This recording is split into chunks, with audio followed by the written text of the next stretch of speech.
التفكك الأسري، العدوانية، الخوف، عدم الشعور بالأمان، كل ده بيأثر على الطفل. هو في حد بيتعرض لعنف في البيت؟ أنا وباباها منفصلين. كل الحاجات ديت ومشاكل لا حصر لها ولا عدد لها هتبقى عند الطفل. أنا معاكم ميس مرام أسامة في مشكلة كبيرة وحل بسيط، وهنتكلم مع بعض عن التفكك الأسري.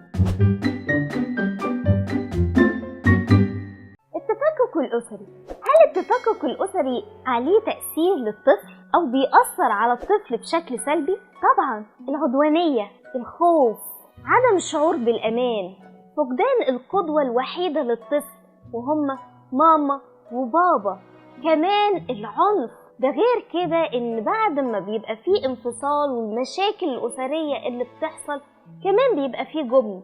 بنلجأ للشاشات زي ما اتكلمنا عن الشاشات في كلمتين على السريع وتأثيرها على دماغ الطفل. مرة في أول سنة اشتغلت فيها وكنت قاعدة وملاحظة بنوتة، كان كل ما الباب يخبط مرة واحدة تبرق ويبقى في عينيها كده نظرات خوف. ولما مثلا أنا أو المدرسة اللي معايا نزعق شوية عشان الأولاد يسكتوا أو حتى صوت التون بتاعنا يعلى، كانت تخاف وتترعب وممكن تنزل تحت الترابيزة وتستخبى وتقعد تعيط. في مرة من المرات سألت مامتها وقلت لها يا ترى هو في حد بيتعرض لعنف في البيت؟ فبالفعل مامتها ردت عليا وقالت لي أنا وباباها منفصلين، وكان كل حاجة في الخلافات والضرب والزعيق والإهانات كان كله بيحصل قدام البنوت. كل ده بيأثر على الطفل.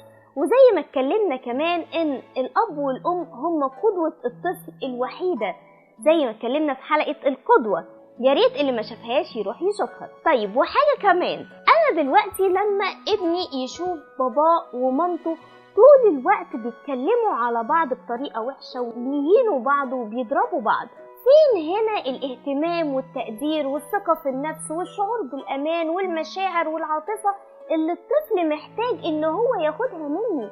كل ده تم فقدانه. ده غير كمان إن هو ممكن يعمل أي حاجة لفت الانتباه منك أو من غيرك، ده غير شخصيته اللي هتبقى ضعيفة والجبن والخوف الزيادة والقلق والتوتر اللي دايما هيبقى فيه، ده غير طبعا تحصيله الدراسي القليل. كل الحاجات ديت ومشاكل لا حصر لها ولا عدد لها هتبقى عند الطفل. ومش كده وبس، دي هتكبر كمان معاه وهيبقى عنده عقد وكلاكيع هيطلعها على المجتمع اللي حواليه وعليكي انتي وباباه أول الناس. احنا قلنا المشكلة الكبيرة، طب أحل ازاي؟ الحل ان أول حاجة لازم لما اجي لازم اختار صح. يبقى أول حاجة عندي هي الاختيار الصح. لما مثلا يكون في شاب عايز خلاص ان هو يتجوز، لازم يختار الشابة أو الزوجة اللي قدوة يحتذى بها، يعني تكون أم مثالية وأم كويسة هتبقى قدوة صالحة لأولادها. هكذا لما تيجي الشابة تختار زوج ليها تختار على هذا الأساس إن هو هيكون قدوة صالحة وأب مثالي لأولادها، حتى لو ما كانش فيه صفات كتيرة كويسة، بس على الأقل هيكون عايز إن أولاده يكونوا أحسن منه. بذلك هيطبق القدوة والمثل العليا لأطفاله، وإن هم هياخدوا منه سلوكيات كويسة وأخلاقيات حسنة. كل الحاجات ديت لازم أحطها في عين الاعتبار، مش أقيس مشروع الجواز على إنه مشروع مادي فقط، وإن هو هيوفر لي المأكل والملبس والمشرب خلاص كده شكرا أنا مش عايزة أي حاجة تاني. طب ما كل حالات الطلاق والانفصال بتحصل بسبب كده، بسبب ان انا ركزت على حاجة واحدة بس مش على حاجات كتير. طيب تاني حاجة أشاء القدر وان انا اتجوزت وحصل مشاكل زوجية، ممنوع منعا تاما ان تحصل اي مشكلة قدام ابني او بنتي حتى لو كانوا صغيرين في السن، لان الصوت العالي ولما بيلاقوا اتنين بيهاجموا بعض بيبدأ هنا مشاعر الخوف تتوغل كده وتتسرسب لقلوبهم، فبالتالي هيبدأ مع عندهم موضوع الخوف. فلازم على الأقل أخش أنا كده وشريكي أو زوجي أو زوجتي أخش الأوضة أقفل عليا، نحل مشاكلنا سوا، نكسر الدنيا سوا بعيد تماما عن الأولاد. حصل انفصال، ما حصلش نصيب إن إحنا نكمل مع بعض، لازم على الأقل يحسنوا القول قدام أولادهم، يعني لما تيجي سيرة أم العيال زي ما بيقولوا لازم أقول كلمة كويسة عنها قدام الأولاد.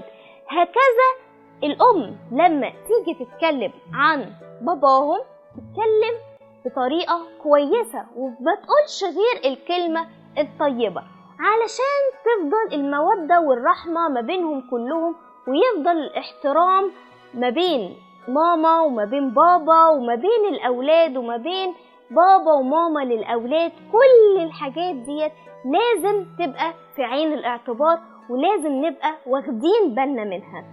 أقابلكم في موضوع جديد. كنت معاكم ميس مرام. تابعونا على الفيسبوك ميس مرام، وتابعونا على اليوتيوب عاطف مع ميس مرام، وعلى الانستجرام مرام أسامة.